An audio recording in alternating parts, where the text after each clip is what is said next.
Okay, so I'd like to welcome everybody to the August 10th meeting of the Sykesville Town Council. We could start out the meeting with a pledge of allegiance followed by a brief moment of silence. Before we get to the pledge, let's just give everybody a quick update here on the meeting. This meeting is taking place via Zoom US teleconference. In order to give public comment or listen to the meeting, you can call 1-301-715-8592. The meeting ID is 845-8620-8265, and the password is 190136.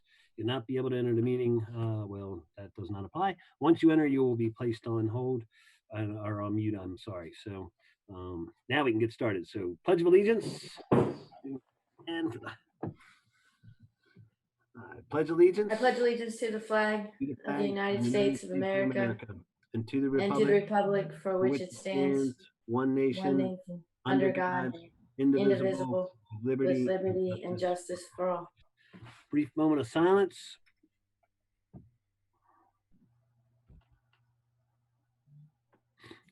Okay. Alrighty. Okay, so first is the public comments, and please be reminded these are limited to 3 minutes per person. Please alert staff that you would like to make a public comment by pressing *9, and that will raise your hand, and we can get to you. If it's on a topic item, you might want to wait until that topic comes up on the agenda, but if is there any comments now or anything that is not on the agenda? And then keep in mind those items may not be addressed tonight because they weren't on the agenda, but we can certainly take any comments if there are any. We do not have anybody, Mr. Mayor. Okay. All right, so our first item on the agenda is the minutes. This is the consent agenda, which consists of the minutes from March 9th, 2020, and then the minutes from July 13th, 2020. So is there... Just one comment on these, Mayor. I was not present at the March 9th meeting. Right now, the minutes say that I was. I already informed Carrie. She's going to make that amendment. Okay, great. All right, so we'll get that. And then I guess maybe you would abstain from, or we can separate them out, right? Because you would abstain from the March 9th minutes, but approve the July 13th minutes. Okay, so I'll make a motion if we're separating those out to approve the minutes for the March 9, 2020 Town Council meeting. Second. Second. All those in favor? Aye. Aye. Any opposed? Any abstentions?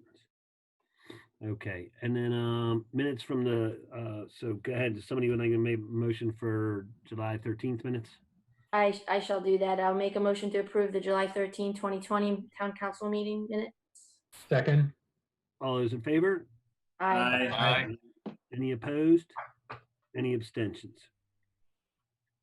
Okay, so Jeremiah, did you want to abstain from the one? I'm not sure which one you want. Yes, I want to abstain from the March 9th, Mayor. Okay, perfect. All right.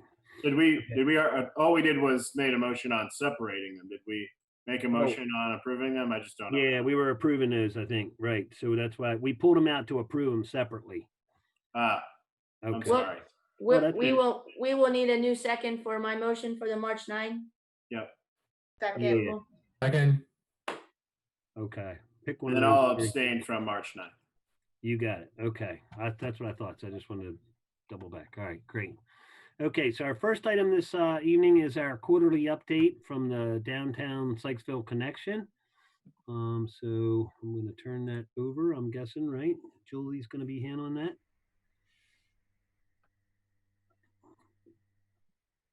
Or Dana. Who's here to handle that? It's Julie. Okay. Hi, everyone. Thank you for having me. Hope you had a good week. So I'm here to do the quarterly report for the Downtown Sykesville Connection. As you may have noticed, through the roller coaster of the pandemic, we did not do a full report as a Zoom meeting for the first quarter. So I put the Q1 and Q2 together for you for this presentation that should still be brief. So it's entitled Powering Through a Pandemic to Continue to Serve and Support Our Community. If you could go to the next slide, please, Carrie.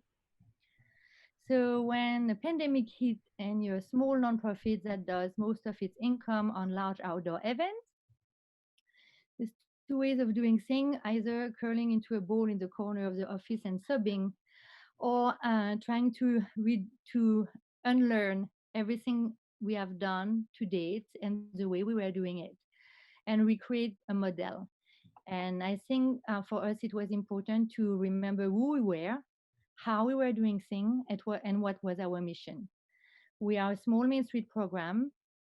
We are building our capacities through the synergical approach of 4 different committees. As you may see here, Economic Vitality Design Promotion Organization. We do also have Green and Clean.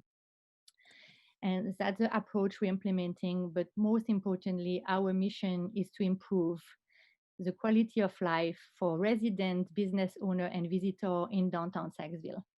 So what was important also, it was to review our order of priorities, because priorities don't mean the same thing in the context of a pandemic and when it's business as usual. So Carrie, if you can go to the next slide.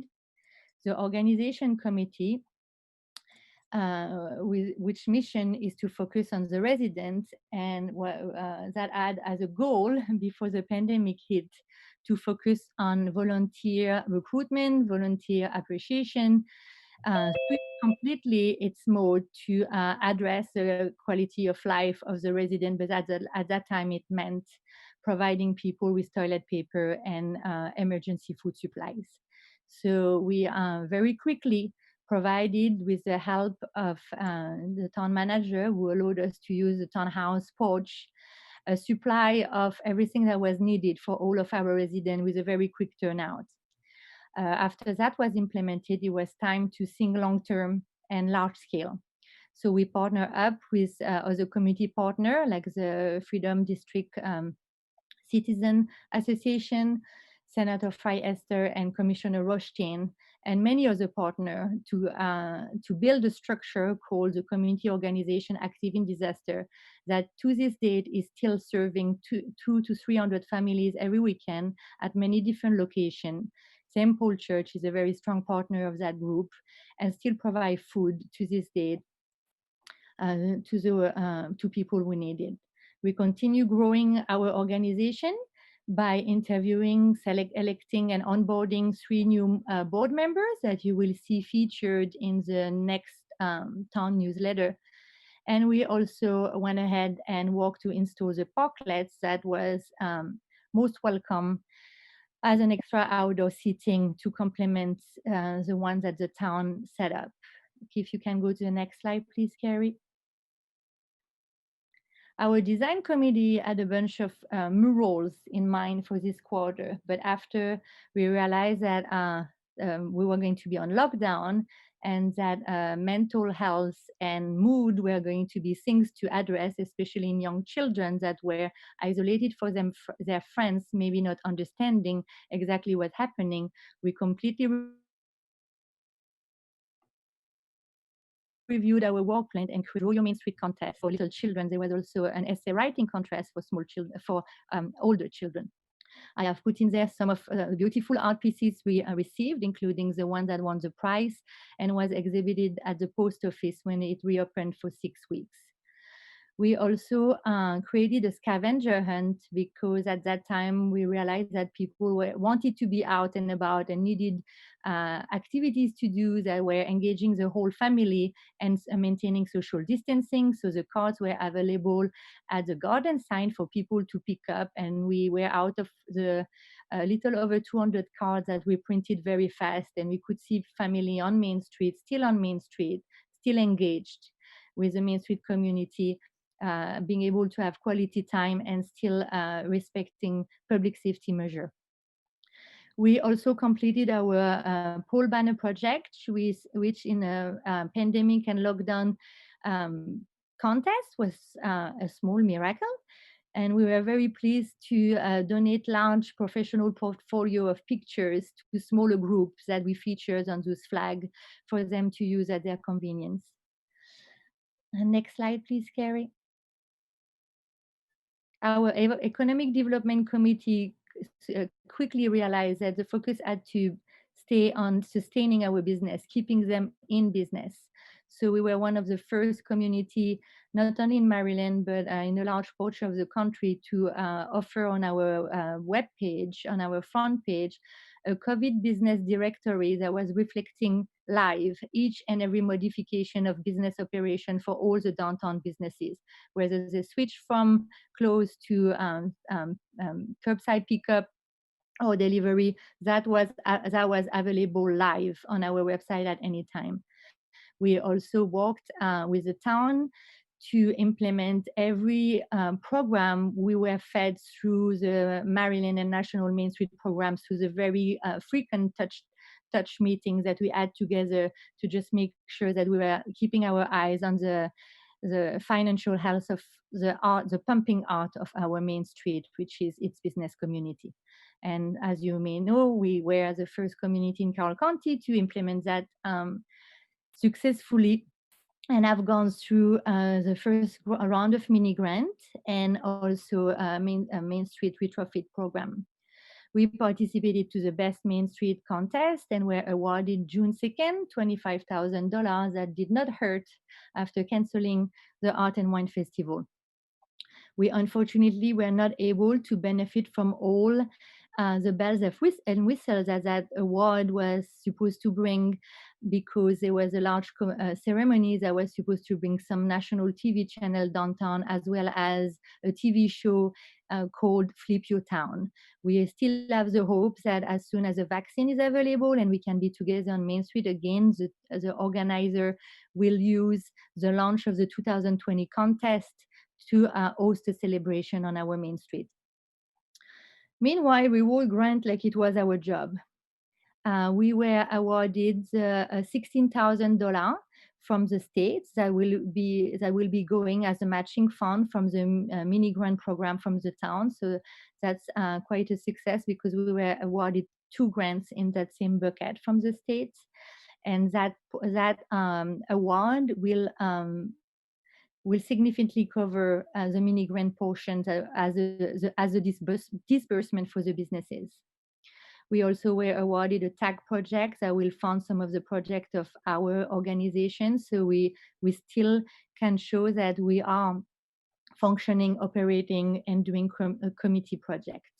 Carroll Rebound Grant was fully funded at $4,100, and that was project driven. So we immediately reinvested this into marketing support for small businesses. We will also be able to take members of our team to training at the National Main Street Conference in 2021.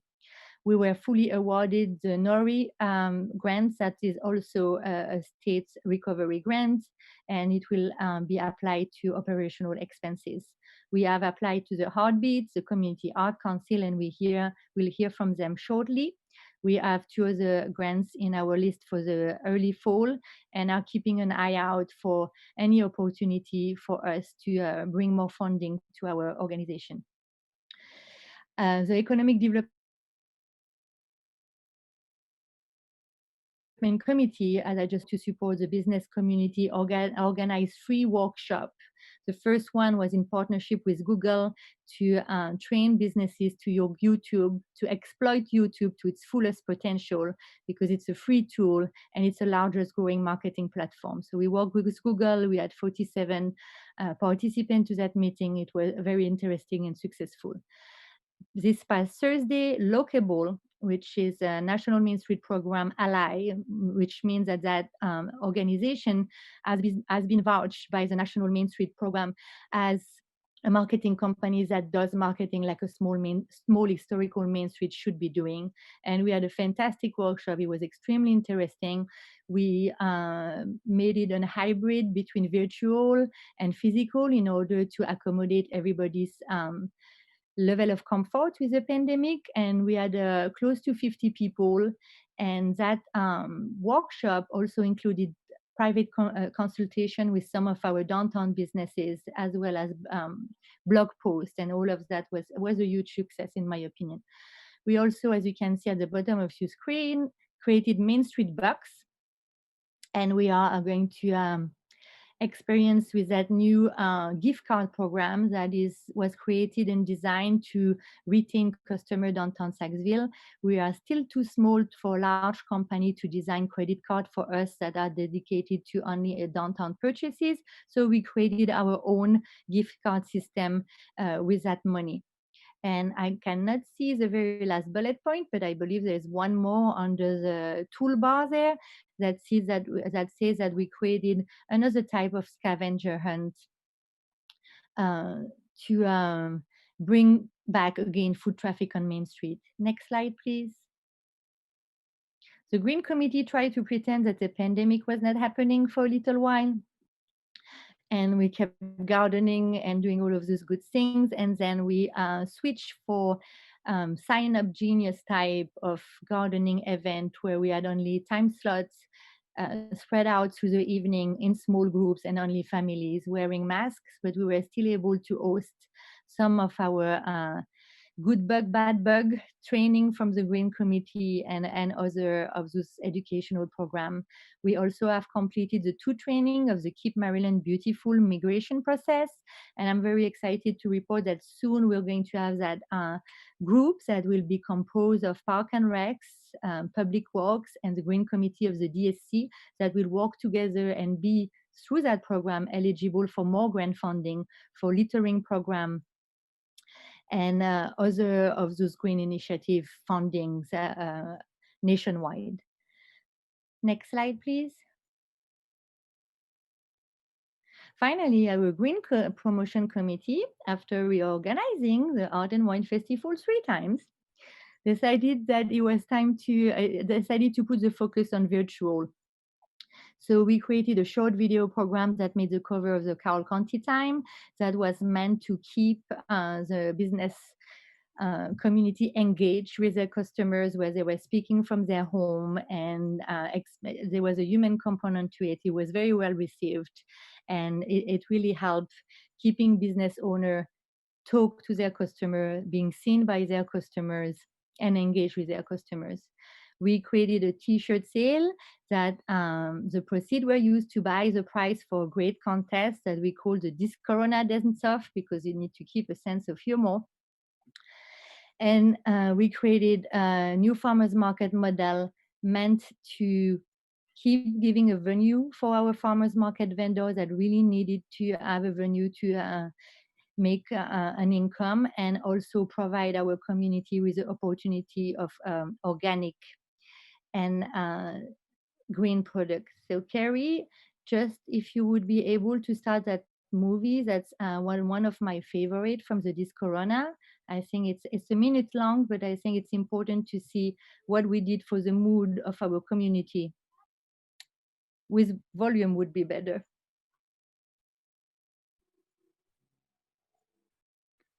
I don't know, even without volume, it's pretty entertaining.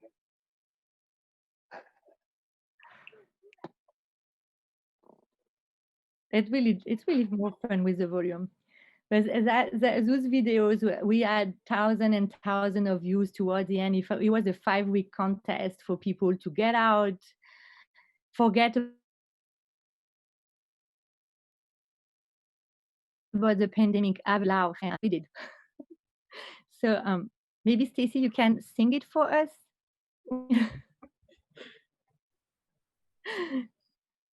So it's Uptown Funk, correct? The name of it was a minute-long video that made it to the final, and that included everyone. Yes, it was Bruno Mars' Uptown Funk with a cameo by our one and only Sergeant Sean Kilgore.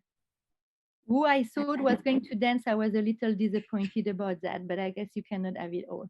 No. I'm sure he's disappointed too. Next slide, please. And finally, as many of you know, because you were there and it was really awesome to see you, we hosted our first Coolest Golf Tournament. And as you can see on that side, it was decided it's an annual event now. And I want to once again thank Leslie George Rowe and Denise Rowe, our 2 newest volunteers, because they had to plan an event in 2 different languages, Franglish and English. And I need to also acknowledge our event coordinator, Troy, who was hired just before the pandemic and was sent home after his first week at the office and had to be baptized by fire, the way that he was just pushed into new things, and he did a fabulous job.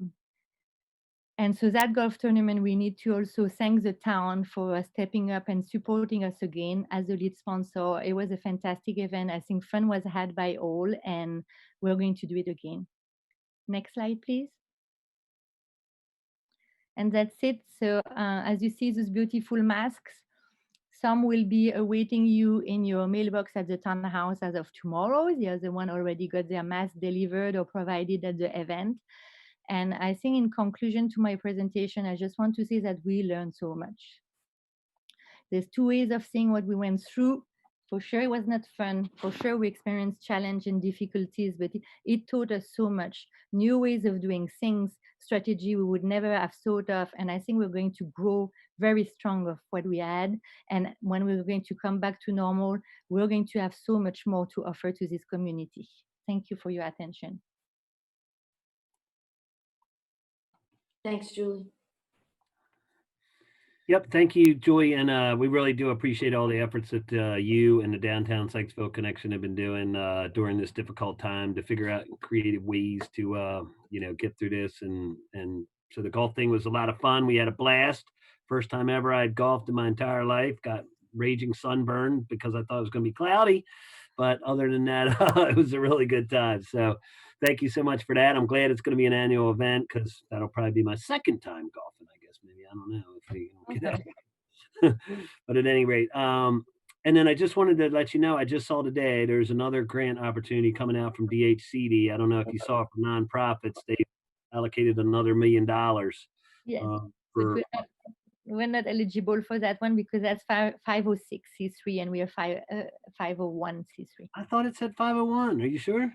But 501, the one that was extended is the NORI one that we already were awarded, that I showed in my presentation. We got fully funded for the maximum award. I'll have to double check because I thought it said 501 on the one that came out today. Because then you probably saw the extension to the one we were awarded. The NORI, we were fully funded by that one. Okay, I'll double check and see if that's the same thing. Yeah. But anyway, okay, well, but thank you so much. We appreciate it. Are there any questions? Anybody got any questions for Julie? Just a great golf event. It was one of the best events I've been to in a long time. Had a lot of fun. Thank you. Yeah. Thank you for all the behind scenes that we don't see that you do that make this town amazing. Thank you. Thank you. I appreciate it. Okay. All right. So our next item, let me get my agenda back open here. All right, is to consider and discuss and act on the bond reduction for Parkside at Warfield. And I guess, Joe, did you want to go ahead and give some background on that one, or? Sure. So again, just a bond reduction request here at Parkside. Again, it's a pretty standard form here in that typically anytime there's a new development that comes online, they are required to post performance bond to cover any public improvements that are going to be happening on site. So when Parkside was first began, there was a $3.8 million bond that they were required to post. So over the last 2 years, they've actually been installing a lot of this infrastructure. And once the infrastructure goes to the ground, there's no real need to have, I guess, that performance bond, since again they've performed or they've installed that infrastructure. So over the course of the development, there are kind of benchmarks where they look at the amount of infrastructure that's gone into the ground and then how much bond they're actually holding, and then try to balance that with the reduction requests. So month and a half ago, they did ask for a 57% reduction in the bond amount. Again, we did have our town engineers, consulting engineers, take a look at that request. And being a more standard practice is really just to cut the bond in half once they reach certain milestones, which they have done. So our consulting engineers and staff concurs that instead of a $3.8 million bond, they are ready for basically a $1.9 million bond, or 1.898878. Again, like I said, our consulting engineers have taken a look at it. They are recommending the 50% reduction. and staff concurs. And so it's ready for council tonight to make a decision on reducing that bond amount. Does Yeah, anybody have any questions? Go ahead. I do. Just for clarification, because I don't want to assume, Sure. some line items don't have a percentage completed, but the initial amount versus the current amount is 50%. So I'm assuming that's a 50% reduction, even though it doesn't say 50%. Yeah, to clarify that a little bit as well, the whole bond amount is really just a general dollar amount. It doesn't necessarily have to go to specifically what's there on the spreadsheet. The spreadsheet's more of a guide than anything else. So again, just because we're reducing it from 3.8 to 1.9, give or take, that bond money can be used for any of the infrastructure that still needs to be completed. So even if it doesn't look like any work has done on a particular item, bond money can still go for that if for some reason the contractor doesn't perform when it gets turned over to the town. Gotcha. Thank you for the clarification. Sure. And that addresses my only question as well. So I'm all set. Anybody else have any questions on this item? Okay, well, somebody would like to. I'll make a motion to approve the 50% bond reduction for the park side at Warfield with the new bond being. Sorry. It's okay. The new bond being set at $1,898,878. Okay, and then we got a second. So all those in favor? Aye. Any opposed? Any abstentions? Okay. All right, so that passes. Okay, and our next item is the strategic demolition grant. They would like to change the scope of the request. So again, Joe, do you want to go over this item? And Sure. Again, just for clarification, it is a strategic demolition grant through the Department of Housing and Urban Development. However, or community development. However, there is no demolition that's going to be happening from this grant. But as some of you likely remember, last year around this time, the town, in partnership with the developers there of Warfield, applied for the strategic demolition grant for some remediation, stabilization and remediation efforts for some of the 9 vacant buildings that are still out there in Warfield. So over the course of the last few months, after we had received word that the grant was awarded to the amount of $750,000, and I know we had talked about some of this last month in executive session, but the developer is working through some potential tax implications as well as historical tax credit impacts that this grant may have. So what they want to do is, instead of using it for the initial or the original scope of work for building renovation, they want to use it for wetlands remediation.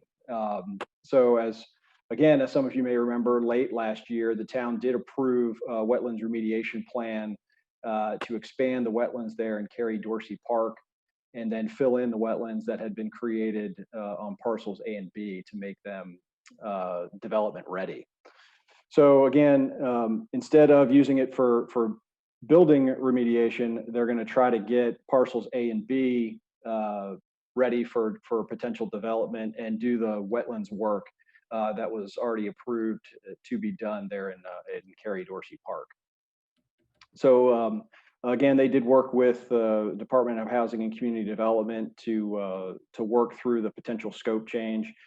We have received word from the state that they are supportive of the new scope of work, and have asked the town to weigh in before they prepare the final grant agreement for town signature. The only other item on this is exactly how the administration of this grant would work. One of the requests that did happen was that they had asked that the developers had asked the town direct pay the contractor for the work, assuming the scope is approved. However, I don't believe that was the understanding when the grant was going to be applied for. It was actually going to be the developer would pay the contractor, and then they would request reimbursement through the town, and then the town would of course submit those reimbursement requests to the state.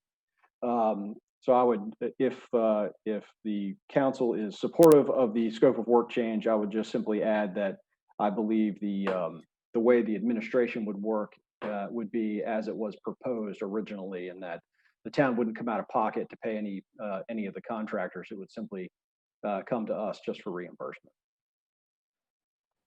So I have, if I may, unless someone else wants to start, I have a few questions. Sure. So Joe, how does the new scope of work or the proposed new scope of work affect the historic tax credit differently than if the original or the intended scope of work remains in place?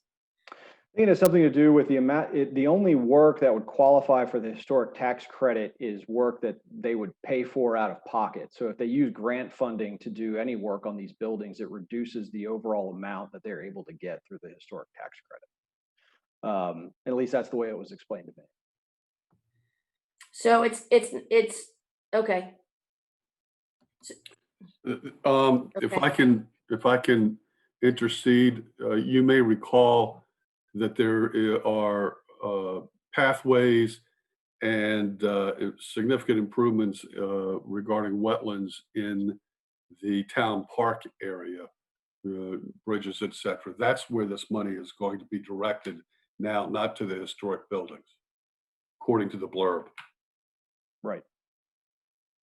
So, no, I understand that. Okay, so it wouldn't qualify for the historic tax credits because it's not going into the buildings. Right. No, we're saying that was one of the reasons why they wanted to shift the scope of work from doing the work on the buildings to the wetlands remediation, was because it was going to have an impact. If they had used this grant funding on the buildings, it would reduce the amount that they could potentially qualify for from a historical tax credit perspective. So somebody's done some math on their end, obviously, to say that it wouldn't come out in the wash and that it's to their benefit financially to receive the historic tax credits associated with improving these vacant 9 buildings than it is to use $750,000 of money afforded to them right now through this grant to improve those buildings. Yes, I think that, and the combination of the income tax impact, if they do use these grant funds for the building as well. Mm-hmm. So I think that, in combination with the historic tax credit, makes it more viable to use for the wetlands remediation. Okay, so well, you guys have more questions. I have an opinion that I want to state, but I would like to hear if anyone else has any more questions, and it might lend itself to more conversation or dialogue. So Joe, I think I remember looking at this original grant application and the buildings were dilapidated. So no work has been done on these buildings up to date currently. Is that correct? None that I'm aware of, no. Okay.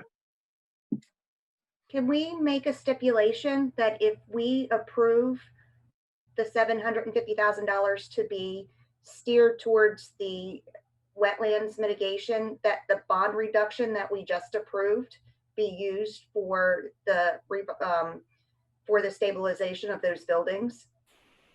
Those are two different items. That one, two different projects. Elm Street development, and is not really connected with the Warfield Development Corporation. Does that make sense? So the people that are doing the townhouses, that's for them. That's a different entity. The bond reduction. Gotcha. Yeah. So that's for the builder. Correct. Yeah. It's the developer, really, the Elm Street development. So okay. So that's for them, because they're the ones doing like all the infrastructure and the roads. Okay. And the project itself, the builder is again separate from them, but that's not they don't have to take care of that. The developer does. Yeah. Understood. Thank you. So that wouldn't apply to that, but is there any other comments or questions about this? I'm forgetting some of the wetland mitigation. Are there any benefits to the citizens in reference to that? Again, the wetland mitigation recovers some of the land in parcels A and B to make them buildable, because there's wetlands that run through those 2 parcels. So that property then becomes viable to be developed. In exchange for that, the town agreed to give them land in the park where they would do the mitigation, and we get a significant public works project out of that in the way of additional pathways and streams and bridges, etc., that make the park more attractive for use. So I think it's look at it as a public works parks improvement project, which also gives the developer land that it can now develop. But that was always in the deal, in the negotiation, that has nothing to do with this reassignment of the scope of work, correct, Dennis? This is just a question of where the funds are coming from. If that's what Correct. So just to clarify my question, and then you can clarify your answer. I'm sorry I didn't phrase it correctly. The wetlands remediation is being basically, they're filling in wetlands so they can build on it. And in order for that to be okay, we said, here's some other property and basically make wetlands, or at least more nature friendly area out of it. And that's independent of whether or not they use this funding for that, correct? Correct. They have, correct. It's part of the project, already part of the project. So this is just how do they pay for it? Right. Okay. And that's how I understood all of this. My concern is that reallocating or I should say, changing the scope of work, only, in my opinion, serves to demotivate and de-incentivize the developer to invest in the vacant buildings and improve them, when this is going to allow their development to finish as far as building the homes, correct? No, it doesn't have to do with the homes. This is This is for the commercial parcels. Right, for parcels A and B, correct. Okay, got it. A and B, of course. So that's the commercial properties. So in essence, using the $750,000 on the wetlands mitigation allows them to finish or continue to build, if not finish their commercial properties on parcel A and B, all the while the vacant buildings still continue to go untouched, correct? It will be untouched from this grant funding, yes. Correct. So- Have we a proposal or a plan from the developer as far as a timeline for an investment in any of the vacant buildings, the historical buildings right now? Do we have any kind of information from them? I know we talked about that in the executive meeting. We do not right now. We do not have any timeline as far as when they may start that construction. So for this funding, I still have the same question. So in reference to what do the citizens get and when do they get it? If the scope of work is changed, what's the answer to that? Would we see any additional trails or bridges sooner rather than later? Is that what we would be seeing? Yeah, I think the work on the parkland and the expansion of wetlands and the additional trails would actually, again, I don't have a specific timeline as far as when construction would happen, but this would facilitate that moving forward, sooner rather than later. There's only certain time periods when they can do this work based on Corps of Engineer criteria for disturbing wetlands, et cetera. So it would tie into the time of year when the funds are available. And I don't remember now. They tried to meet that schedule last year and didn't meet it.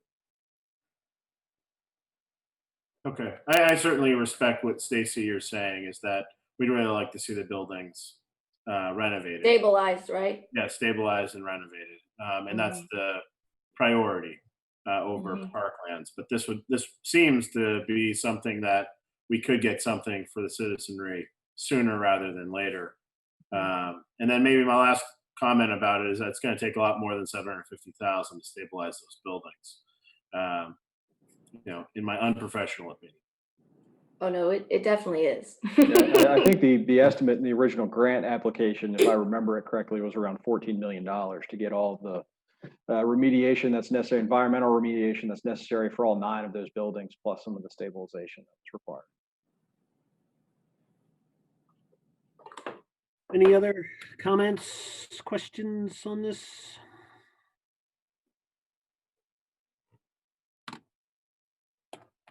Anybody else? So Joe, would we need to make a motion? Yes, just basically approving the new scope of work. All right, I'll make a motion to approve the new scope of work and keep the town as, how would you want to recommend the town's, I mean, I kind of like what you said here, serve as administrator. Want to keep that? Yeah, just basically make sure that the town is not direct paying the contractors, that we can serve as the administrator, and that we will request for reimbursement from the state just as soon as the invoices are prepared. But at no time should the town be on the hook for paying those paying the contractors that are performing the work. So again, if there's any delay in any kind of funding that may be coming from the state, as far as from a reimbursement standpoint, the developers on the hook to pay those contractors, not the town. All right, so the town would serve as the administrator of the grant. Correct. That would be the end of my motion. A second. All those in favor? I actually, Aye. before we vote on that, I would also like to make a motion, and maybe we can talk about that before we find a second, if we do or don't. Is that Well, okay? There's a motion on the floor, but do you want to amend that, or are you okay with hearing what she's got before we take a vote, Al? Yeah, that's okay. Sure. Okay, go ahead, Stacy. Then we'll table that for a second. Go ahead. Thank you. I would like to consider, I'd like to make a motion that before we actually vote on whether or not to amend these, I guess the assignment of the grant funds as far as the scope of work, instead of amending the scope of work in absence of a plan or a timeline, some sort of communication from the developer with respect to an expectation we can have of them for when they would foresee beginning any kind of stabilization on any one of the buildings, and how they plan to approach that. I don't feel comfortable granting this change in scope of work from what we originally had agreed would be the reason or the purpose of this grant, without knowing what they're going to do or when they're going to do it. We thought they were going to have $750,000 to use for something, and now they're not going to use it, and we have no idea when or how they're going to be able to approach the goal of what this grant was written for in the first place. Does any of that make sense? Yeah, I mean, absolutely, it makes sense. So I had a meeting with Roger Conley, who's principal of the Warfield Development, as you guys know, and the conversations that basically the gist of that conversation was that he needs to get a pro forma, right, a new pro forma, because the current development as it is sketched out in the PEC that was approved by the town, the planning commission, and it was part of the contract, does not appear to be feasible, right? So they want to change that, so they're working on, and then they need $100,000 to facilitate that effort. So I don't know where, they're working on figuring out where that money's going to come from to come up with a new pro forma. I told him exactly what you said, is we really can't be doing this stuff in a vacuum. We need to have, a path forward. And I explained that to him. I said, the challenge with the council is we don't know where we're going. So it's really hard to do these pieces along the way because, we're not sure where this is going. So, I think he understood that. But again, when we'll get that pro forma, when we'll have a new plan is all up in the air, right now. So that's kind of where this is at the moment. So again, is there some kind of a deadline for this reassignment of scope of work, that we couldn't wait another month and get them in front of us and have that conversation with some sort of update? You can see where I'm going to vote if this is if Al's motion remains. But I would encourage the council to consider what I've stated, and we'll leave it at that. I mean, I can tell you this, at least from a timing perspective, is in my conversations with the DHCD was that they're basically getting ready to start the next cycle of grants for the strategic demolition grants. Okay. So they would like to get this tied up as soon as possible. Now, that said, if we tell them, we're still working through some details on the project itself, so we needed another 30 days, to approve the scope, they would be open to that. They would certainly, they're not going to pull the grant back, if we just ask for 30 more days. However, that being said, I'm not sure another 30 days, the Warfield folks are going to be able to have a specific timeline prepared for you either. So it's like, even if we did wait another 30 days, I'm not sure you're going to have the information you're looking for. I have a Well, question too. I'm sorry. I have a question too, and that is, Jenna, has anybody at least sent this information over to the Planning Commission voting members to keep them aware? I know doesn't require their vote, but they have felt before that things have gone on around them. This is something we ought to notify them of, just so they feel they've been involved. We can certainly inform the Planning Commission. We have not told the Planning Commission that there was a potential scope of work change to the grant.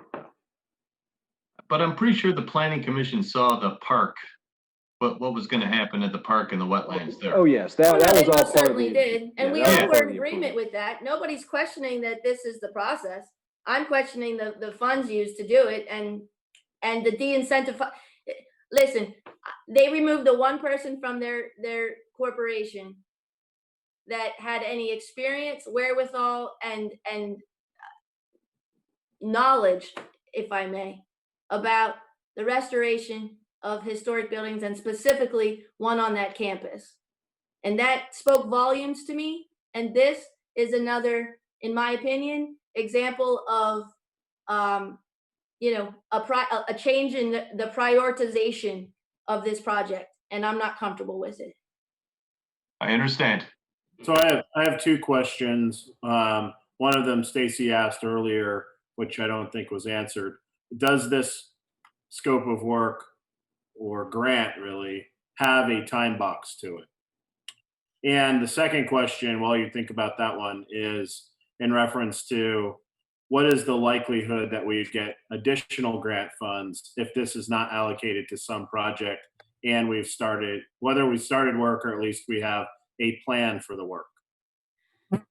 Yeah, so I mean, I can tell you this: the grant is typically there are 2-year timeframes on any grant. So once the grant agreement is signed, there's a 2-year window where you can complete the work. As far as whether or not additional grant funding would be received, I could probably tell you this: anytime you ask for money and you're awarded grant funding, regardless of what the scope is, and if you potentially turn that down, that would reflect negatively on a future grant application. So it's always good to show success in one form or another. So if you're awarded a grant and you use it for whatever the agreement is ultimately agreed to, and then you apply for additional funding, you're more likely to get additional funds for those types of projects. So, whether or not the scope is changed or not, the state is going to want to see movement and success toward the money that they've awarded, if they're going to be asked for additional funds in the future. Is there an opinion from the town staff that this change in scope would be seen favorably by the state? Or is there a possibility, since we're not using it for the actual rehabilitation of the 9 buildings, that it'd be seen negatively by the state? Is there any analysis on that? There is. The state has actually already weighed in on it, and they're supportive of the scope of work change. So here's one of the issues, and I just opened this up for conversation. I don't know if we're ever going to get a $14 million grant. I highly doubt it. And so if we get little bits and pieces, how does this developer do the project? If all we get is, say, $500,000 a year or $1 million a year. So will they have to phase this out over, I mean, that's a lot of years. Yes. in order to get this done. Is like, what's the plan here? I don't understand the plan. And maybe that gets to your point, Ian. They need to come before us, and Stacy, you said the same thing. They need to come before us and tell us what their plan is, because this plan that's currently in place doesn't make a lot of sense to me.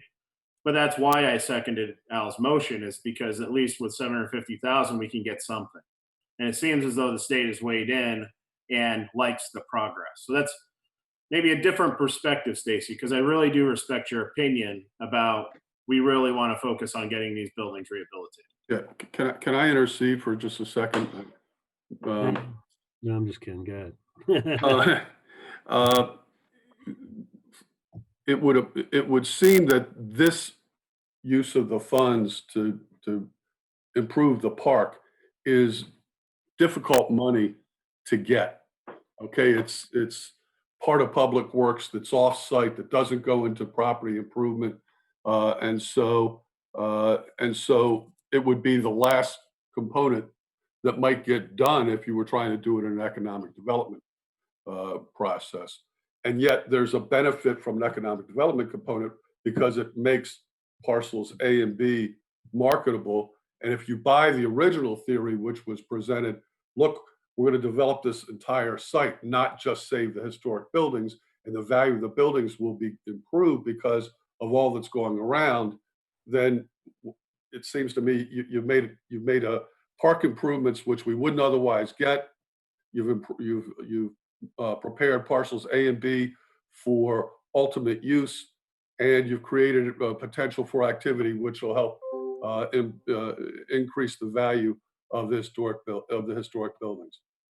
If we're waiting for somebody to come up with a plan to improve the historic buildings and use this $750,000, my concern is we've waited 2.5 years or 2 years already, and they haven't done a thing. So perhaps we should consider trying to get, what we can get out of the infrastructure improvements as we go along, and then try and solve the problem of the buildings.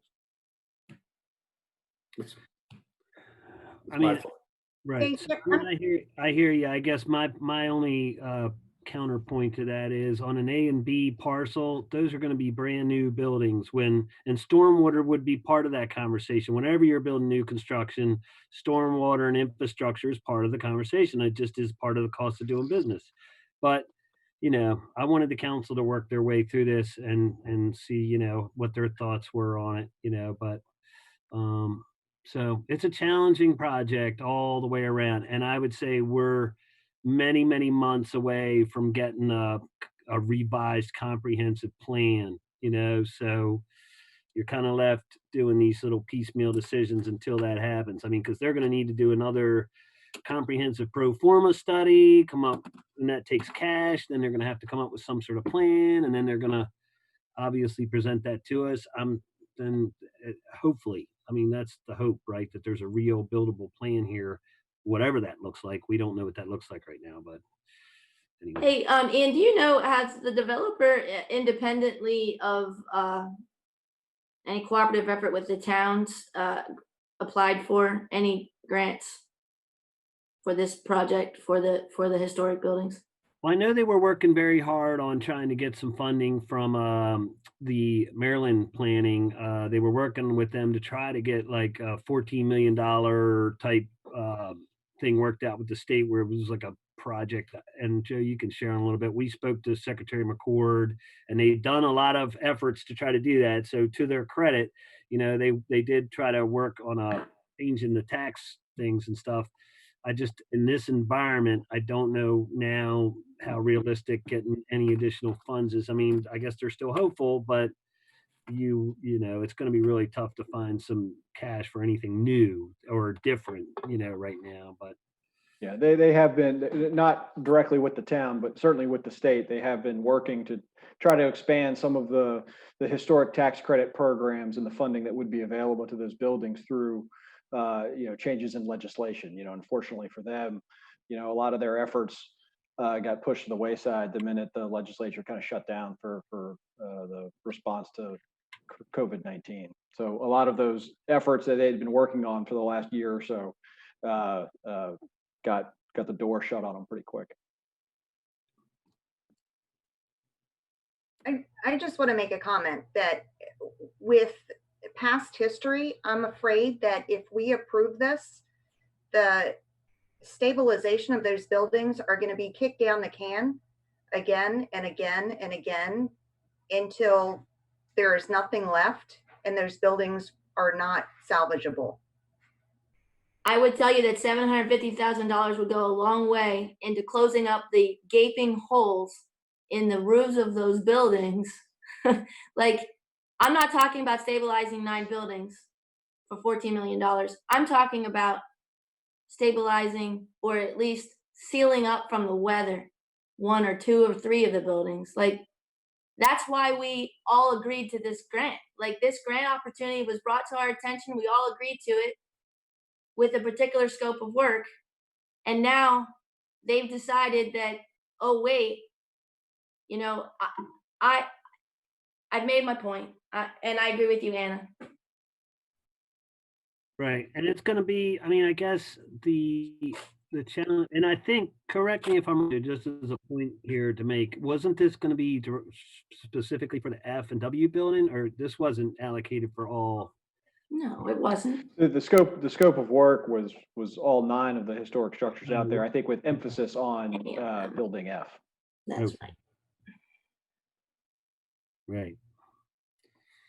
And I mean, we have been trying to get a building up and running. You know, one of those buildings was kind of promised to be done. We talked about that before, but, and I don't know, I guess I'm a little frustrated that every time we get some money, then they find a way to say that the money's not good. Like, you know, it doesn't apply to the tax credit. So it almost feels to me like in the future, if it's going to affect the tax credits, should we even be trying to get money like this until we somehow use those tax credits? Because every time we have this conversation, they say if we put this money in, that will reduce their tax credit or it'll have a tax implication. So how are we ever going to get monies that don't affect that, you know?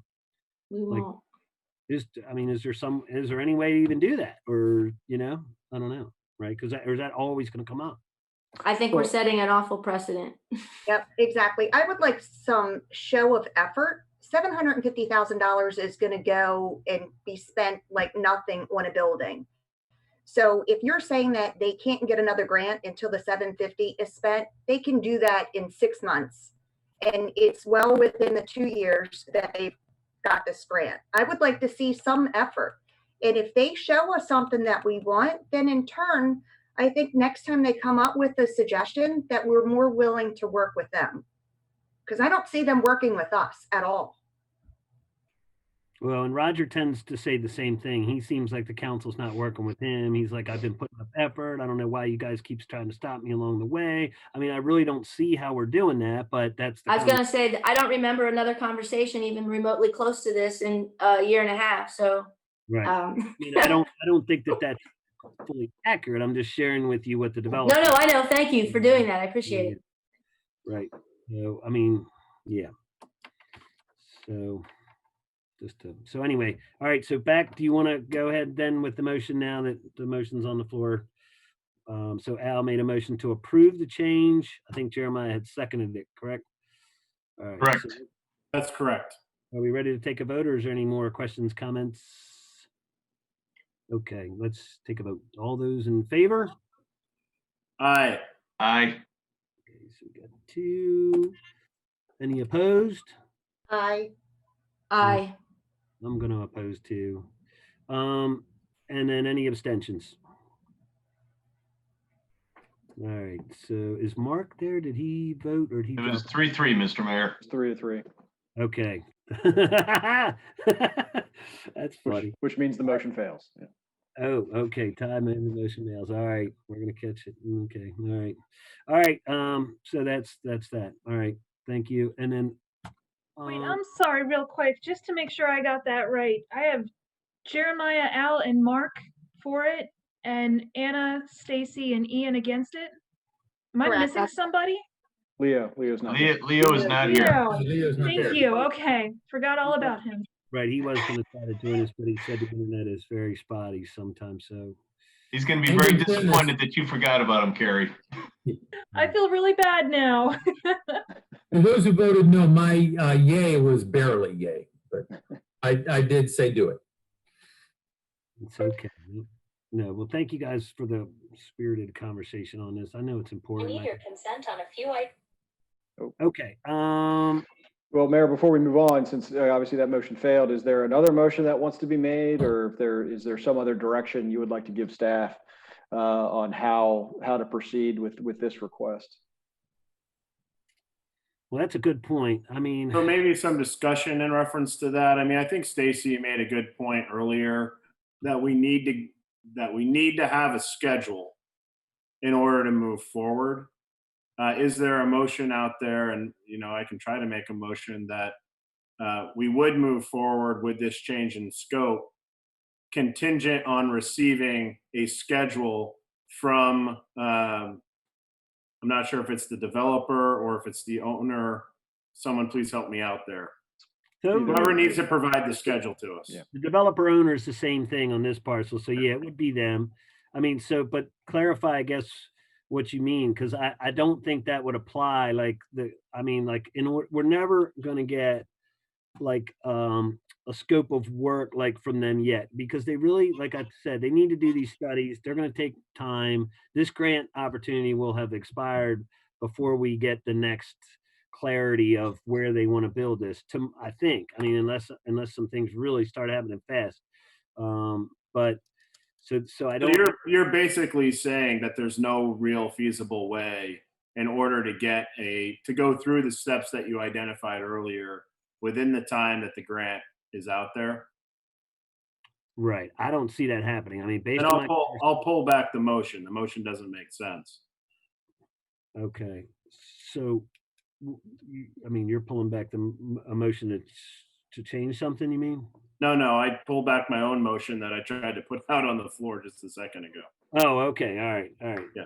Okay. I'm sure the developer is hesitant to give us a schedule because then we're going to try to hold them to it. That's just my opinion, or not. And I mean, I think I'm a little concerned now that we've been past that motion, that if they do go ahead and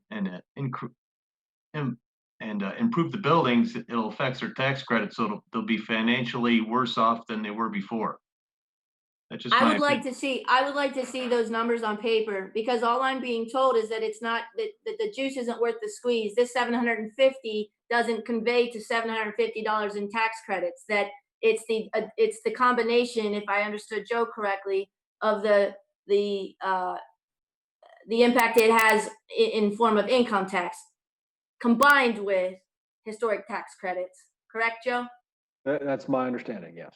So again, like, these are all just arbitrary, like, little sound bites that they're throwing out as to justify their request. That's how I'm seeing it anyway, to justify their request for this change in scope of work to use, or the scope for the use of those funds. And So the grants, I'm sorry, grants, according to them, and I haven't done the research, they said that recently the laws changed. I don't know if that's the case, but the grants now have to be treated as income to them. So they don't want to take the money and get and pay taxes on half of it, essentially. And what the part where they were asking us to direct pay was basically to eliminate that tax consequence to them. I think. I mean, the summary isn't enough for me to get it, but I'm trying to repeat the essence of what I was told. then we need clarification on that portion of their request. Because if it's a matter of who's paying out the money and who's getting reimbursed, and that's going to be advantageous, but only come out of our coffers temporarily, that's a separate conversation for us to have. That has nothing to do, in my opinion, with the reallocation of the scope of work, or the reallocation of the funds according to a different scope.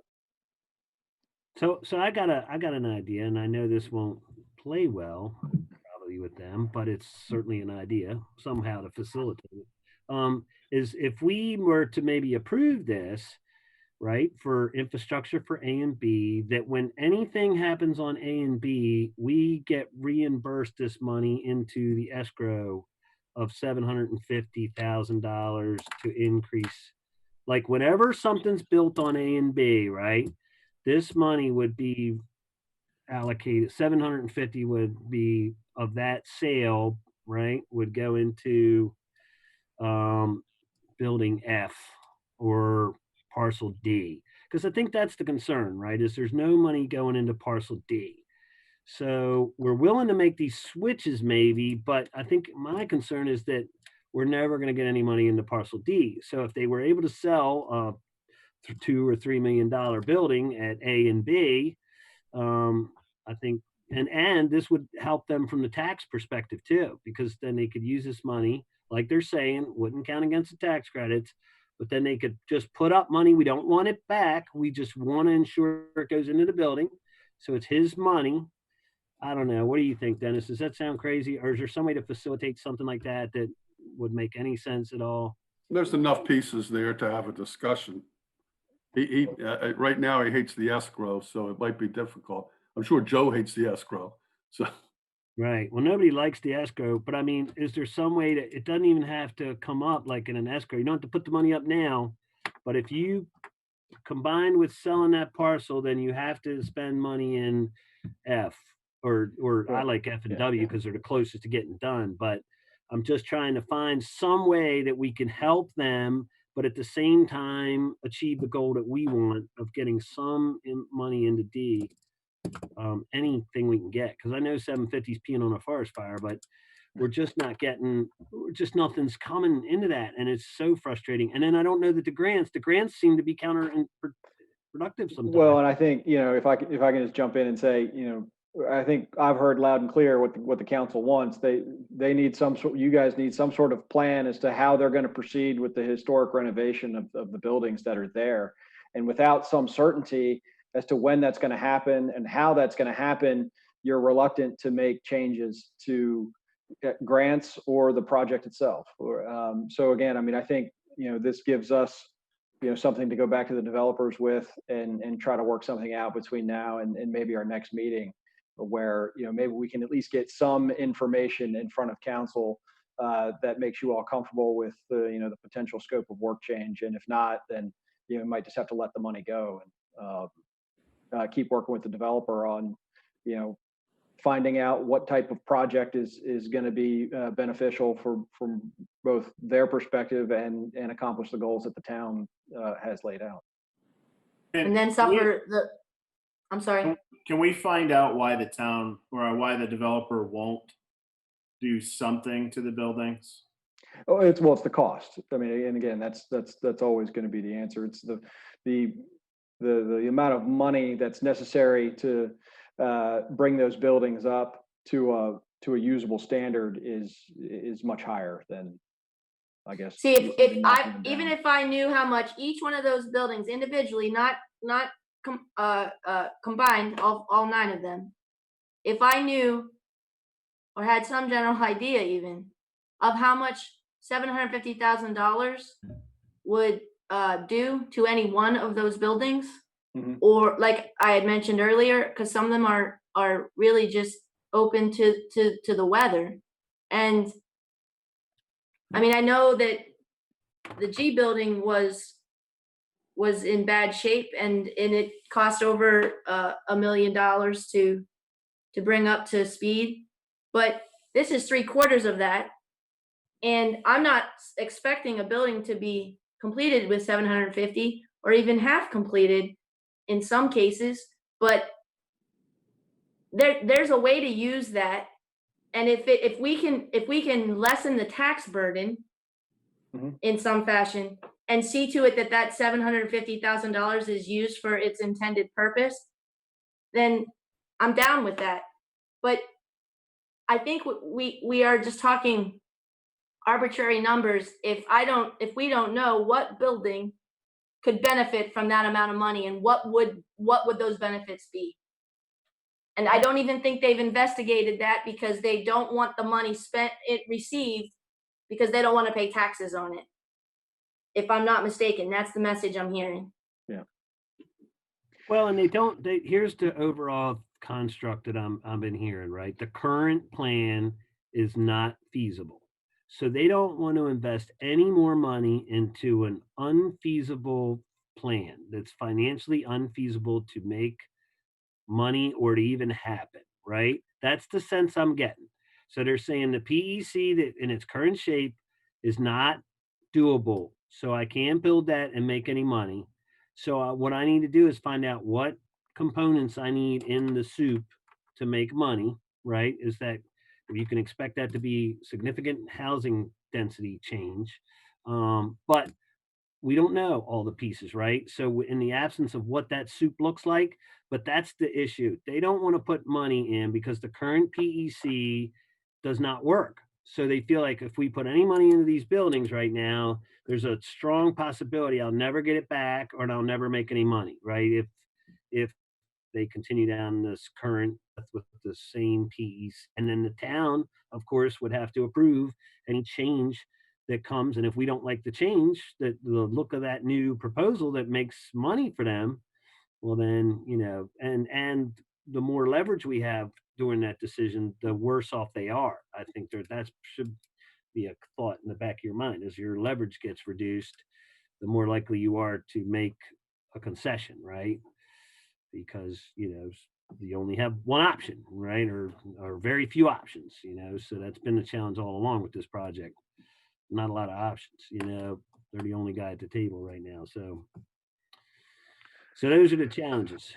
So again, right now, I think, just to, put a bow on this conversation is we kind of, or at least I feel like I understand what the council's looking for from an information standpoint, and we can go back and work with the developer a little bit to see if we can't get something in front of council that makes you comfortable potentially approving the scope of work change maybe at our first meeting in September.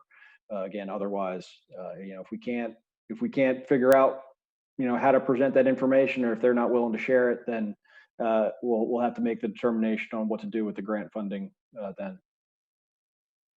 And see if there's some way to get a creative plan put together where we can get Sure. reimbursed on any subsequent development of A and B, because I really think that would be helpful if we could get, I don't know what that even looks like, but if we could think about a way to have that discussion and then have that as an option, because I don't think any of us don't want to let this money just go away, right? So Right.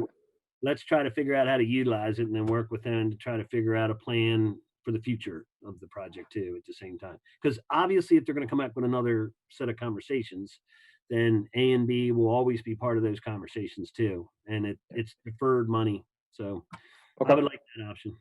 Okay.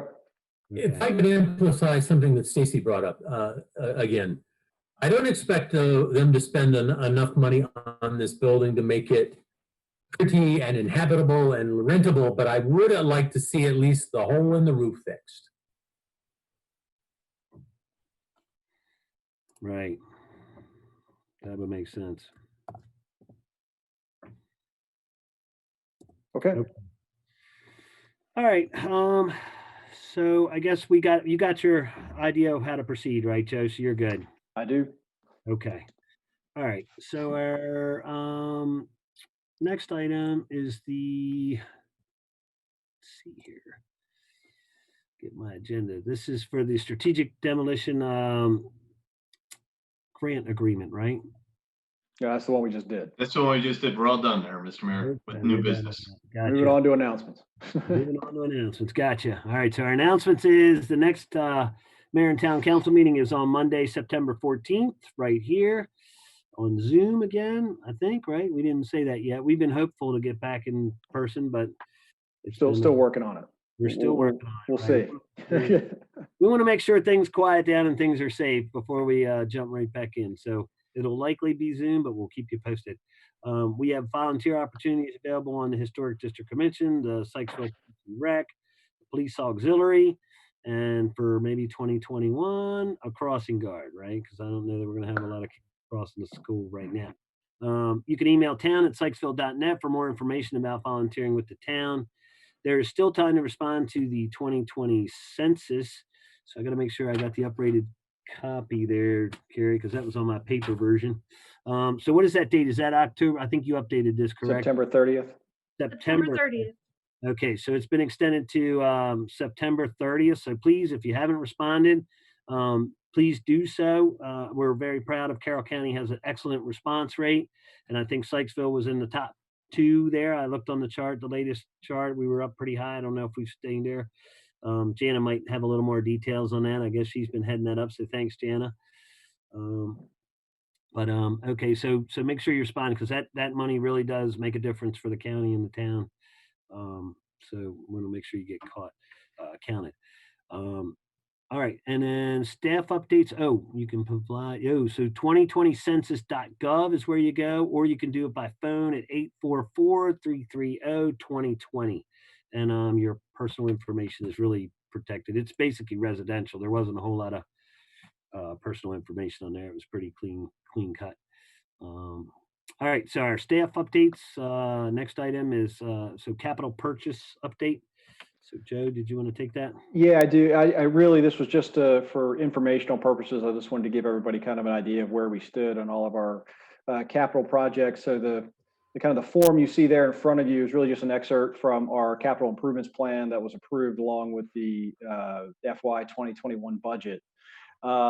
So again, just go through these real quickly. So the general government category, the reason I have those kind of categorized as yellow is we are still looking at some of the details on all of this. And as the mayor kind of mentioned, we're looking at different options for technology upgrades there to the council chambers. So some of this money actually might get reallocated or moved around so that we can continue to do maybe some sort of hybrid of in-person meetings and virtual, and then have that be expanded so that it could be, assuming we all do return to normal one day, we can have really just increased technology capabilities there within the council chambers. So that might actually affect how the layout of the room is and what type of furniture we might want in there. So we haven't pulled the trigger on any of that because we actually are working with CMC to kind of help us through those technology upgrades that we may need to do in there. As far as public safety goes, we have ordered the new vehicle along with the new portable radios for all of our guys in the field. Along with, once we get the new vehicle, the new camera will also be, the new vehicle camera will be installed as well. One thing I wanted to touch on with the cameras is, like any other technology, what we're learning now is we did have a replacement plan for all of these in-vehicle cameras. Which I think we had 2 more in next fiscal year, and then another one, 2 fiscal years from now. But again, like I said, with technology, as everybody knows, eventually they become obsolete.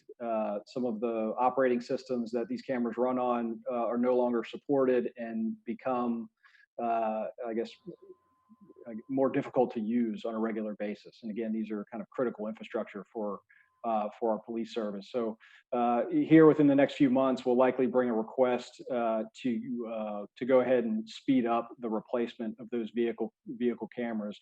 We did already approve the funding for all of these, again, just in future fiscal years. So when we renewed or changed some of our fund balance policies, we did set aside funding for really our entire capital improvement plan. It just we didn't expect to spend it all in obviously in year 1, but again, we're working through that right now. We're trying to figure out exactly what we need, but we likely will have to spend more money on vehicle cameras sooner rather than later than we originally expected. As far as public works goes, there's the skid steer and the slope mower. Those were both state biddable items that we were able to pull pretty quickly. So we're moving forward with those purchases.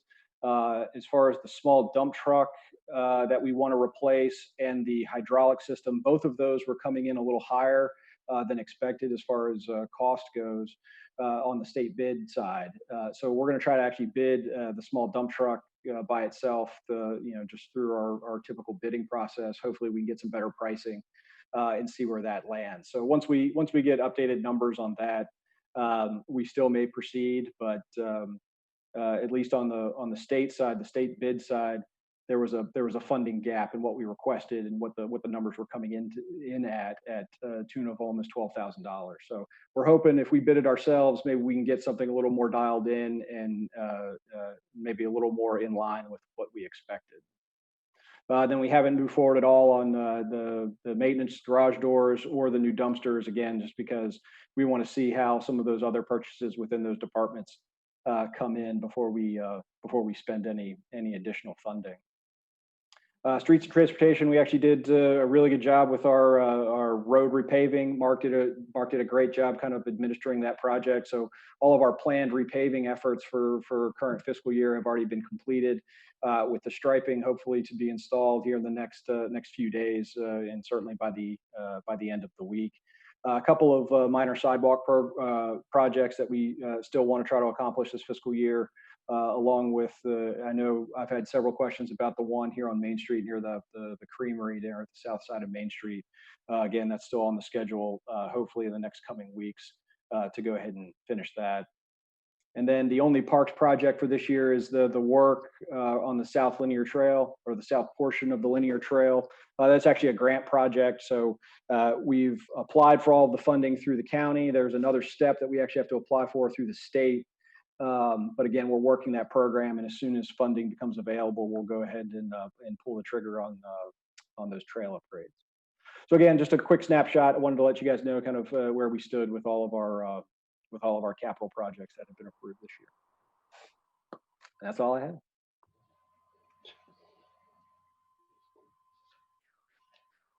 Treasurer's report. Craig.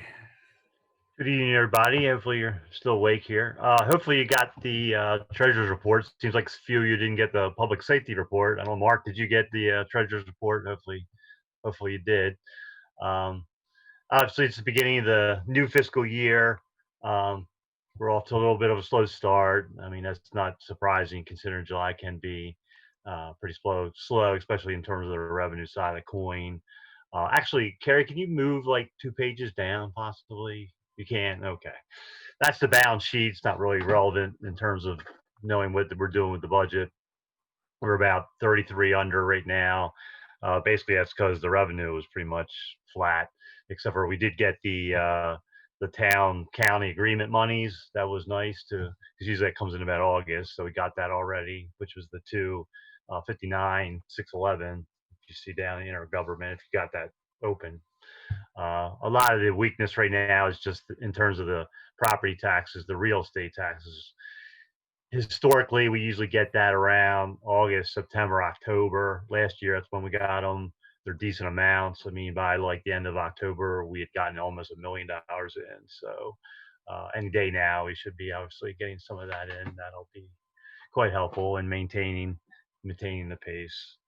Also, in terms of some of the intergovernmental revenues, they come in later. They come in like November-ish, December. So we'll have to wait a little bit on those.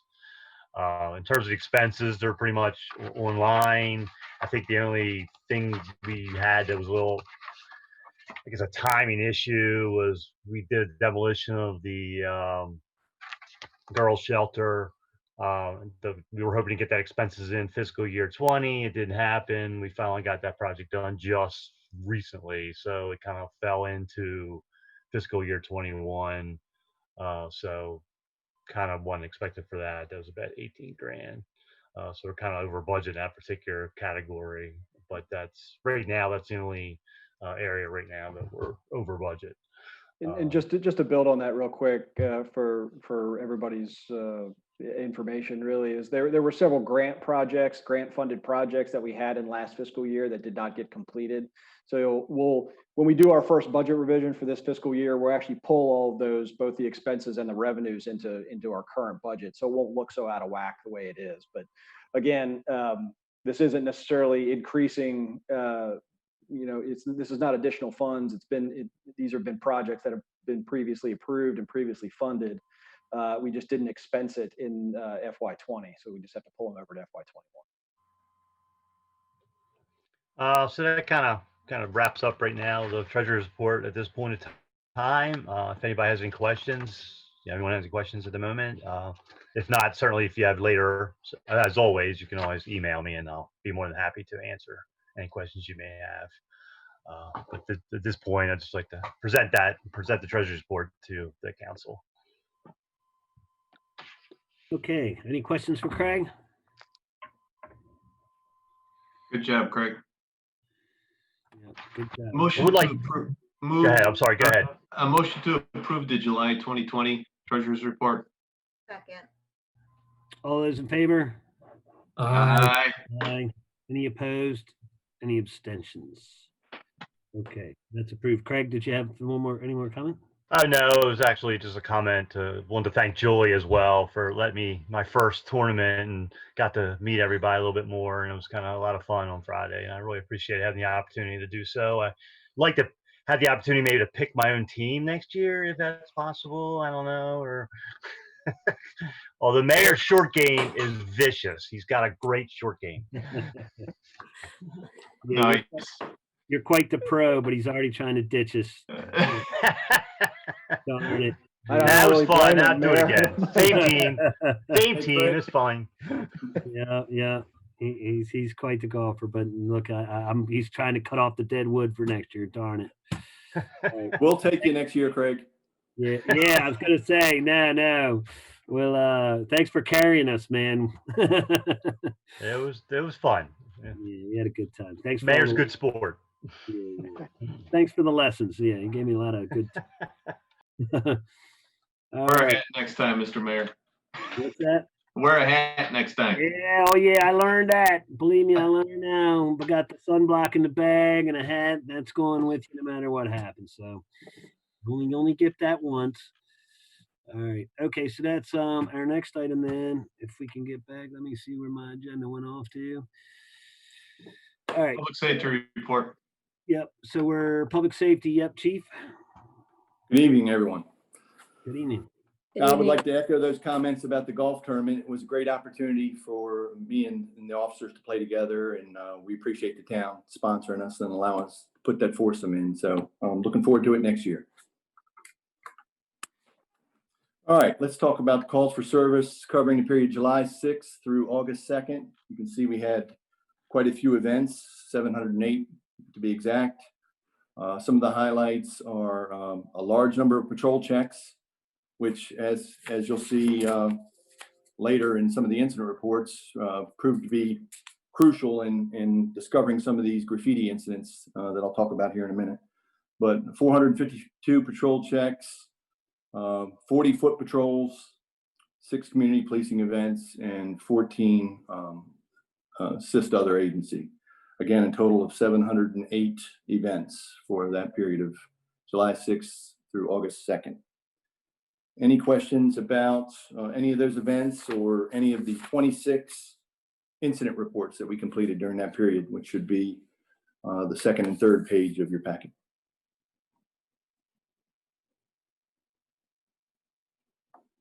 Nothing. If you're going to cover the graffiti thing, I would like to get a little more background on that, but I'll let you're covering that later.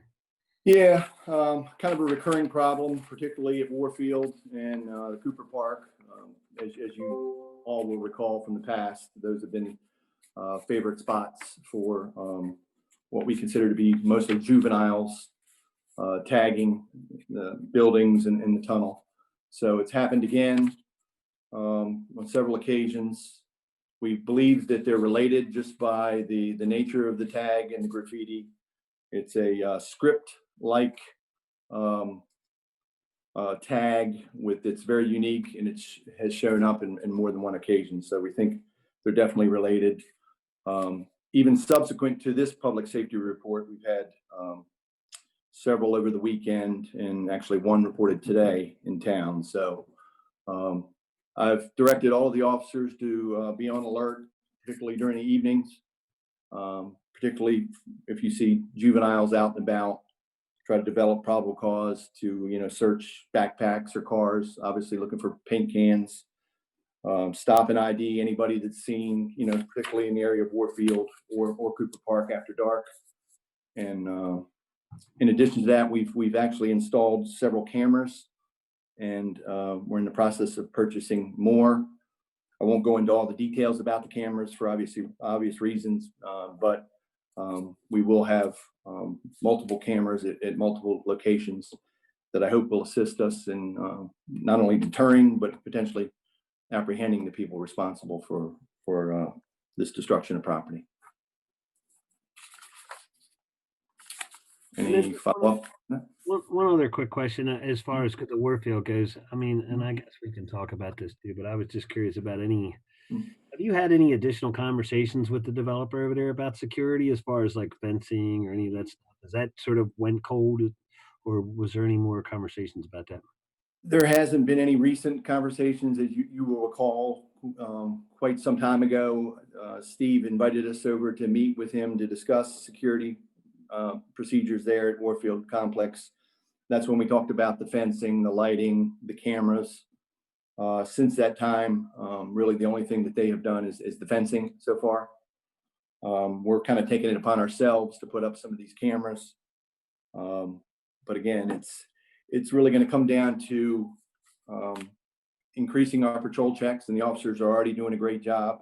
In fact, you'll notice in the package down towards the end of page 2, we actually caught 3 juveniles that were in Warfield late at night back on July 31st.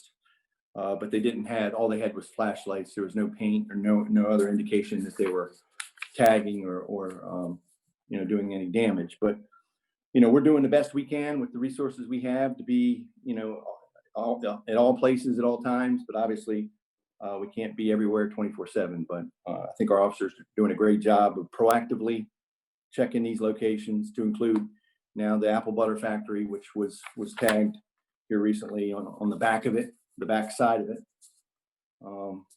But it's just a matter of, again, keeping our patrol checks up and hoping to get lucky, catch somebody in the act. Certainly, we will be placing charges against anybody we catch. And hopefully with these cameras, that'll be an asset to us. So I'll certainly keep you up to speed on any developments in that area. Great, thanks. So there is fencing over at Warfield, like around the building? There is. Around the quad, there is fencing. Okay, good. All right. So has that But been? lighting would be huge. And of course, a more professional video security system would certainly be a valuable asset to us as well as them. But we're just not there yet. Has the fencing around the quad been effective? Are people breaching that, or has that been? For the most part, it has, but there have been cases where people have been able to breach it. But to their credit, I think in that one particular case where somebody was able to squeeze through, when we brought it to their attention, they were able to fix that. So they have been responsive in that regard. Okay, good. Any other questions for me? Any other questions for the chief? Anybody? All right, Chief. Yeah, well, thank you so much. Welcome. We appreciate it. We'll stay on it. All right, I think that just had everything in it. So I think, council committee reports. Do we have any updates on those? Anybody want to start? I'll go first. A pretty quick one with Raincliff Homeowners Association. There was a meeting on July 23rd. We did the meeting via GoToMeeting, and they invited me to it. I think they didn't invite me to the last one, so I might have gotten skipped over there. The next meeting should be in September, although I found out about that one fairly last minute in July, and so that's just kind of how we're working it right now with COVID. One issue that came up was they needed some help with a pavilion and getting the not contract permit done. The permit. I'm sorry, the permit through, and Joe helped out with that. Yeah, I really appreciate the efforts there, Joe, and I believe that they should be moving forward. I checked in with the president again today. He got back to me tonight, and he said that they're good to go. That's it. Thanks. Great. Thanks, Jeremiah. I think it's been very productive having you working with them. So thanks. It's been good. Anything from planning, Mark?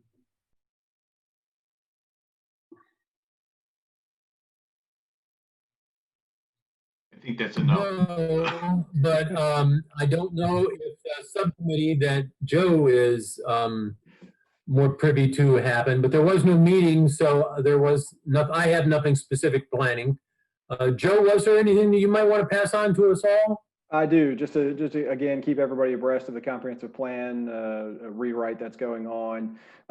Again, stakeholder interviews are being scheduled kind of as we speak. I actually just got an email from Troy over at Michael Baker International just this evening. So again, they're working on getting those scheduled. As I might have mentioned in an email before, but I'll go ahead and mention it again now, each of you will be contacted by Michael Baker to schedule some sort of individual interviews. These could be done either virtually or in person, whichever you prefer. Again, Michael Baker and those folks over there can kind of accommodate however you want. But again, I do want to get your perspectives on the town and how we want this comprehensive plan to be and what kind of goals and everything we want to set moving forward for the next 10 years or so. So be on the lookout for those emails. Our next comprehensive plan steering committee meeting is going to be August 20th. So I think that's next Thursday. Again, we'll send out the agenda and meeting link to everybody if you guys want to listen in. Great, thank you. And then anything HTC, Anna? Yes, we met on July the 28th. We only had, I don't know if it's an application, but it was a continuation of an application. Lennar Homes had requested additional colors. We came and approved 3 additional colors. I don't know the names of the colors offhand, but one is a gray, one is like a mossy green, and one is like a tannish brown. That was it. And I'm not sure if there's any applications for our next meeting, which should be held on August the 25th. There is. So I'll let you know after that meeting's complete. Okay, great. And then Al, how's the business thing going? The Main Street Merchants, we met with Rothstein on July 22nd. It was basically a very informal meeting. The commissioner expressed the businesses to get going with the Carroll Rebound Grant because there was still a lot of money left at that point in time. Much discussion about who's eligible for that grant. They had a little social distancing roundtable just going through ideas for businesses and talking to the commissioner about how to implement some of the social distancing rules. And then there was like a think tank type of thing where how the county could help out small businesses. I think there was some pretty good ideas about that. I'm not sure if he implemented some of that, but I think we'll find out. The next meeting with Commissioner Rothstein is August 19th, and they did not have a Main Street Merchant meeting in July, so the next one is the last the last Friday in August. Okay. And we did have some concerns about, we got a couple of complaints about masking and not social distancing. So we're trying to work with the business owners to hopefully address that stuff so it doesn't become a big issue. But I think that'll be part of the conversation on the 19th with Ed as well. Yeah, Actually, Ian, oh, I'm sorry, go ahead. No, I was just going to say there was an email sent out, I think it was probably about a week and a half ago, just to stay vigilant with the masks because nobody wants to see the numbers go up in Carroll County. So go ahead, Stacey, I'll let you talk. Actually, it's to that regard, I'd like to comment. It was brought to my attention that email, that you had sent the email to the merchant group. And I had some feedback that I think could be expected when the entire group was addressed, if there is a specific concern related to a specific event, or I guess this is my question. The concern that was expressed to the entire group and the desire for us all to stay vigilant and for the merchants as business owners to do so and encourage their patrons to follow the CDC's guidelines and our Carroll County Health Department guidelines. The feedback that I got from a few merchants was that they were concerned that the email was sent to them without being aware of if there was anything specific that had taken place or any particular complaints to the Carroll County Health Department that would obviously pertain to a particular location. And if that were the case, my concern would be that particular, if there is something going on that's of concern that precipitated the email, then I think that needs to be addressed directly. And I think that the merchant group as a whole would probably be would benefit most by a direct approach. I think it had a few in concern. And I, for one, have made my own observations, and I 99.9% of the time, and in all cases other than a few, I have seen all merchants following those guidelines and staying vigilant. I would I like agree. to. I would like to. We agree. We're absolutely going to have those. And I'm hoping that as many people can join that conversation on the 19th. The reason for the generality is to not call out individuals and sort of shame them. You know, that wasn't the intent. The intent was to kind of give a reminder to everybody to follow. But we can certainly share and the chief's had a couple complaints himself. So and then there's been some following that. So, I mean, so yeah, we're going to have the conversation hopefully with the business folks and tell them exactly what the complaints are. I just didn't think it was appropriate to like air everybody's dirty laundry with every business person. You know what I mean? But maybe it is. I don't know. Well, I mean, I have just found that good leadership includes addressing directly those that are needing to be addressed. And when a group is addressed, when there's only a specific concern or specific offender or someone that needs to be addressed directly, what that does is it causes unnecessary angst, and it also causes you know, a little dissension in the ranks. And Okay. That's my feedback, and I think that I'm bringing that to you on behalf of the other merchants that came to me. Yeah, we saw the response. So I think the plan was, one of the things me and Al wanted to do, because one of the people who had raised the concern was Commissioner Rothstein. So we wanted to talk to him and find out exactly what that was. And now that we've done that, and then on the 19th, we were going to talk with everybody and say, here's what we're hearing. So it's not a secret, you know what I mean? We were just trying not to like, I don't know, I guess. So you're right. Probably would have been better off just to call it out, right? just to the person that needs to be spoken to, if that's the case. I mean, the others don't even need to know about that, right? Yeah, we wanted to share the reminder with everybody so that it, you know, but at the same time, we can call out those individuals as well. I mean, it makes sense. So that was kind of the intent, was to say, hey, you know, we're not saying, and also some of these were verbal complaints. These aren't to the health department. That was my next question. Have there been, are you aware of formal complaints to the health department in Carroll County? I am not. So how about you, Joe? Are you aware of formal complaints to the health department? Nothing formal. I do know that the health department, and Chief, you can correct me if I'm wrong, but haven't we heard from the health department directly that they have received complaints? Again, it might just be a phone call. It might not necessarily be something that is correct. The information came from the health department that we in turn then looked into. So again, so there were complaints made by, it's just a phone call. Yeah. Okay, but so concerns were expressed regarding a particular location or event to our Carroll County Health Department, and then that was relayed to you, Chief. Correct. That's information that is incredibly concerning to me. and should be nipped in the bud and should be addressed, and I'm sure you're taking care of it.